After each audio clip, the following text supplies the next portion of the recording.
Women are everywhere. We're letting them play golf and tennis now. The attitude off camera was even worse. Learn to get along with the boys. You're sexy, but you're too much work. I have a whole list. Will other women come forward? You may have heard there was a dust-up involving yours truly and presidential contender Donald Trump. There was blood coming out of her eyes, blood coming out of her wherever. Oh my God, did he just accuse me of anger menstruating? Wait, am I gonna be the story? No. No. I'm gonna be the story. No. I think I'd be freaking phenomenal on your network. I could pluck you out and move you to the front of the line, but I need to know that you're loyal. I need you to find a way to prove it. I'm the bad guy. You know why Roger's got that door blocking his office. Bad guy. Someone has to speak up. Someone has to get mad. Fox News star Gretchen Carlson dropped bombshell today. This could kill Fox News. We need everyone on Team Roger. Get it on, put it on. These are the end times. So you're a tough guy, like you're really a rough guy. Just can't get enough guy. Just always Sweetheart, this is an island of safety and truth. There's a man! Ready to go to war? Oh, yeah.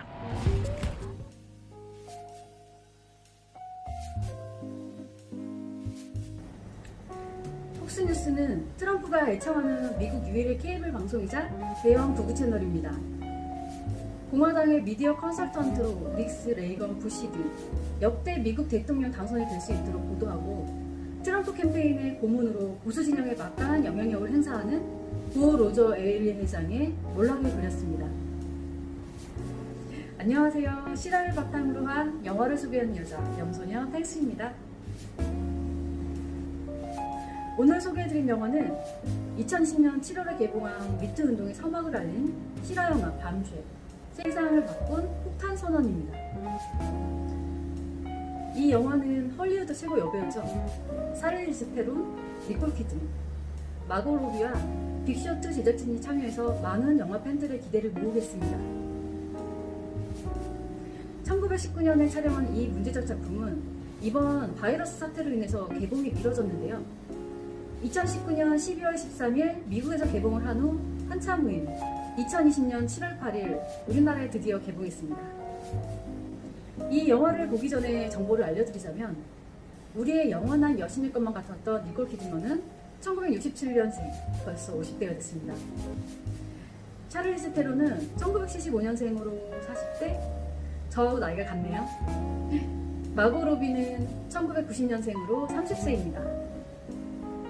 이들은 각자의 나이 50, 40, 30대의 직장녀로서 조금 다른 입장으로 직장 내 성추행에 대한 대처를 어떻게 할지 고민을 하게 만듭니다. 이 영화는 폭스뉴스 설립자이자 최고 경영자였던 고 로저 에일리가 저지른 성추행 섹스 스캔들이 이 세상에 알려지기까지의 내용을 실화를 바탕으로 만들어졌고 모든 이름은 실제 사건에 연루된 방송사 사람들이 가명이 아닌 본명 그대로 사용했습니다. 먼저 폭스뉴스 간판 앵커 맥긴 켈리가 나오고 대선 후보 토론회에서 성희롱 성차별 발언을 일삼는 트럼프와 설전을 벌이고 트위터 연타 공격을 받으면서 화제의 중심에 섰습니다. 또 다른 폭스뉴스 앵커 그레천 칼스는 언론 권력의 제왕인 폭스뉴스 회장 로저 에일리가 자신을 비롯해서 많은 여자 앵커가 그에게 성추행을 당했고 강간당한 것을 알게 되고 성희롱 혐의로 고소합니다. 또한 케일라 코스비실은 폭스뉴스에서 맥인의 뒤를 이을 차기 간판 앵커로서의 야망을 가지고 스스로 폭스뉴스 회장 로저 에일리에게 접근을 합니다. 케일라가 로저 에일리에게 자신이 폭스뉴스 앵커로서 얼마나 최선을 다할 것인지 어필하는 장면이 나옵니다. 로저는 케일라가 열심히 자신에 대한 어필을 하지만 이야기를 듣는 둥 마는 둥 하고 케일라를 일어서게 한 뒤 한 바퀴 돌아보라고 합니다. 이어 케일라에게 다리를 좀 보자며 스커트를 올리도록 요구를 합니다. 조금 더라고 하면서 로저는 결국 케일라의 속옷이 보일 때까지 스커트를 들게 합니다. 케일라의 수치스러운 표정과 흥분하는 광태스러운 로저의 모습이 대조적으로 나타납니다. 이 남자는 방송사의 대표라는 권력 하나로 신입 앵커를 성적으로 유린한 것입니다. 존 리고스는 살찌고 나이 든 로저 에일리의 모습을 만들기 위해 체중을 엄청 많이 늘려서 실제로 로저 에일리와 흡사한 싱크로를 보여줬습니다. 로저 에일리는 여자 앵커들에게 미니스커트만을 입게 하고 데스크의 밑을 훤히 보이도록 하기 위해서 카메라에 여성 앵커의 다리가 의도적으로 잡히게 유도합니다. 이렇게 함으로써 로저는 폭스뉴스의 시청률이 높아졌다고 굳게 믿었던 거죠. 신입 앵커는 소위 관행에 따라 로저 에일리 앞에 몸을 보여줘야만 했습니다. 발목이 꺾일 것 같은 힐을 마다하지 않고 신었고 단독 앵커로 승진시켜주겠다는 빌미로 강간의 희생자가 됐습니다. 또한 그레천이 여성이 성상품이 되지 않아야 한다며 화장을 하지 않고 뉴스를 진행하고 나가자 로저는 당장 쫓아와서 누가 갱년기의 늙은 여자의 맨얼굴에 흐르는 땀을 보고 싶어 하겠냐라며 폭언을 합니다. 그레천은 몇 번을 로저의 눈밖에 나는 행동을 하고 결국 폭스뉴스에서 쫓겨납니다. 그레천은 쫓겨나게 되지만 회사 앞에서 누군가에게 전화를 걸어 로저를 몰락시키기 위한 계획을 추진하게 됩니다. 그레천은 그와 나눴던 추악한 대화를 녹음했고 로저에게 자신과 같이 당한 사람들을 변호사를 통해 모읍니다. 그레천의 소송 소식에 매기는 과거 자신이 신입 앵커 시절 로저에게 성희롱 당했을 때를 떠올리면서 자신이 폭스뉴스의 간판 앵커 자리까지 위험해질 거라고 예상을 하고 폭로할 것을 고민합니다. 매기는 케일라에게 혹시 로저에게 당하지 않았니? 라고 물었고 케일라는 눈물을 글썽이며 어떻게 알았지? 라고 묻습니다. 그러자 같은 일을 당한 사람은 알아본다 라고 답을 하지만 케일라는 매긴에게 왜 그때 바로잡지 않았어? 라고 하면서 관행이 된 이 사회 구조에 대한 원망 또 알면서 묵인했던 선배 매긴에 대한 한꺼번에 원망이 표출됩니다. 어쩌면 성공에 눈이 멀어 받아들였던 자신에 대한 원망이 가장 컸을지도 모릅니다. 제목은 완전 무결한 사람은 없다는 걸 사실적으로 보여주는 부분이었습니다. 매기는 폭로에 참여하기로 마음먹고 폭스뉴스 간판 앵커에 폭로라는 뉴스를 전하며 로저 에일리를 매장하는 데 큰 힘을 발휘합니다. 케일라는 로저가 떠났다고 해서 모든 것이 끝난 것이 아니라 또 다른 성추행 상사는 있을 것이고 폭스뉴스의 관행은 쉽사리 바뀌지 않을 거라 생각하며 방송사를 떠나게 됩니다. 영화 내용은 여기서 끝나지만 폭스뉴스 CEO 로저 에일리는 무려 23명의 여성이 성폭행 혐의를 제기했고 2016년 7월 사임했지만 피의자의 위자료보다 가해자의 퇴직금이 훨씬 많았다고 하죠. 퇴임 후 도널드 트럼프 대통령 캠페인의 비공식 고문으로 일하다가 다음해 2017년 5월 18일 혈우병으로 악화된 경막 하혈종으로 인하여 사망하였다고 합니다. 결국 존경받는 CEO가 아닌 초라한 죽음을 맞이하게 된 거죠. 일단 2016년 폭스뉴스의 직장 내 성추문 사건을 시작으로 본격적으로 2017년 10월 영화배우 알리사 밀라노의 제안으로 SNS 성범죄 피해 사실을 알리는 미투 캠페인이 시작됐는데요.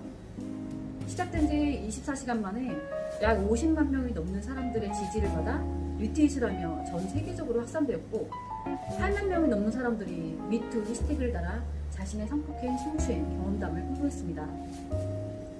그리고 피해자의 아픔에 공감하며 그들을 지지하고 함께한다는 의미로 SNS에 위드유 해시태그를 달아 위드유 운동이 확산되었죠. 당시 죄를 지었던 사람들은 덜덜 떨었고 뒤늦게 사과 메시지를 보내기도 했고 발각이 되자 자살하는 사건도 발생했습니다. 저는 감히 여자의 삶이 미투 운동이 일어나기 전과 후로 나뉜다고까지 표현하고 싶습니다. 영화 82년생 김지영에서 잘 표현했듯이 우리나라의 남아선호 사상부터 전반적 사회 분위기가 보수적에 짙게 깔려있기 때문에 여자라서 힘이 없다는 이유로 가정, 학교, 사회에서 성차별과 함부로 휘둘림을 받았다는 건 모두가 경험해 보셨을 겁니다. 그러나 미투 운동 이후로 당하고도 죄인으로 살았던 여자들의 참지 않고 숨기지 않고 그대로 드러나는 것이 정의이며 잘못된 행동을 하면 벌을 받는다라는 사회적 인식으로 바뀌게 되면서 이제는 서로가 서로를 조심하는 분위기가 서서히 조성되어 가고 있습니다. 영화 밤쉘에서 신입 앵커 케일라는 피해자의 고통을 다시 들추지 않기 위해서 만들어낸 가상인물로 등장하는데요. 친한 동료의 경고를 무시하고 성공에 눈이 멀어 CEO 로저를 찾아갔습니다. 케일라는 결국 성추행을 당하고 마는 모습을 보여주면서 참 안타까움을 자아냈습니다. 그리고 초반부에서 매기는 대선 후보인 트럼프와의 공개 토론장에서 사람이 당신을 좋아하는 이유는 정치인이 필터 없이 본심을 말하는 거죠. 마음에 안 드는 여성을 뚱뚱한 개, 돼지, 게으름뱅이, 역겨운 짐승이라고 불렀어요. 라며 트럼프의 여성 비하 발언을 지적했습니다. 그래서 트럼프는 딱 한 번이었죠. 라며 변명을 했는데, 그러자 매기는 여성의 외모를 비하하는 트윗과 TV쇼에서 여성 참가자에게 던진 성희롱 멘트 등을 언급하면서 대받아 쳤는데요. 이 부분이 맥인 켈리의 성격을 잘 묘사해주었던 것 같아요. 진정한 밤쉘, 통쾌하다는 느낌도 받았습니다. 당신은 섹시하지만 손이 많이 가. 앞서가려면 앞섬을 빨아야지. 이런 말들이 폭스뉴스 내 여성 직원들이 실제로 들었던 얘기라고 합니다. 영화가 결국 드러내는 건 암묵적 방관에 대한 의심일까요? 단지 침묵을 선택하는 것이 범죄와 무관한 일이 될 수 없다는 것이기도 하고, 이것은 성별과 성향을 떠나서 누구에게나 벌어질 수 있으며 모두가 마주해야 하는 일이라는 것입니다. 여러분들께서는 이 영화를 보고 어떤 생각을 하셨는지 참 궁금합니다. 지금까지 영화를 소비하는 여자 명소녀 탱스였습니다.